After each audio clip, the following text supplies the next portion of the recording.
ყველას გონია, რომ ჩემი ბლოგიდან გამომდინარე, ჩემ შვილებს ძალიან გაუმართლათ და ნაირნაირებს მიირთმევენ. ნაირნაირებს კი ვამზადებ, მაგრამ ჩემი არც ერთი შვილი ჩემ ნახელავს არ მიირთმევს. ლუკა არც კი სინჯავს და ანამ თუ გასინჯა, პასუხი ყოველთვის ერთი და იგივეა. კარგია, მაგრამ არ მინდა. თავს იმით ვიშვიდებ, რომ სხვის საჭმელსაც დიდად არ ჭამენ. მოკლედ, ამდენ იმიტომ მოვყევი, რომ ამ ღვეზელს სპეციალურად ლუკას ვუმზადებ, ვინაიდან ამ შიგ თავსით ოლოდები ძალიან მოსწონს და იქნებ ფენომენი ცომით შევაბარო. 400 გრამ გახეთილ სულგუნს დავუმატე 200 გრამი ხაჭო, 2 ცალი კვერცხი და წვრილად დაჭრილი რამდენიმე ღერი მწვანე ხახვი და კამა. მწვანილი ბევრი არ უნდა მომივიდეს, თორემ კარგი დღე არ დამადგება. ამ ყველაფერს უბრალოდ ფქვილს და სოდას თუ დავუმატებთ, შეგიძლიათ ოლოდების სახით ზეთიან ტაფაზე გამოაცხოთ, ძალიან გემრიელია. საცხობ ლანგარზე წინასწარ დააფინეთ საცხობი ქაღალდი, ბევრი ხლაფორთი მე რომ არ დაგჭირდეთ. მე როგორც ყოველთვის ფრეკენბოგის პროდუქციას მიყენებ. შემდეგ 1 კილოგრამიანი ფენოვანი ცომი კარგად გააფრთხილეთ. ფქვილი აუცილებლად მოაყარეთ ორივე მხრიდან, რომ არ მიეკროს სამუშაო მაგიდას.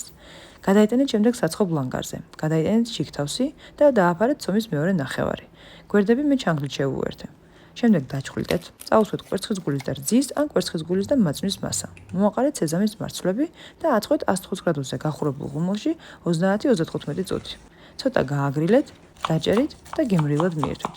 ამასაც თუ არ გასინჯავს და რა ვქნა, მე შევჭამ მთლიანად, არაა პრობლემა.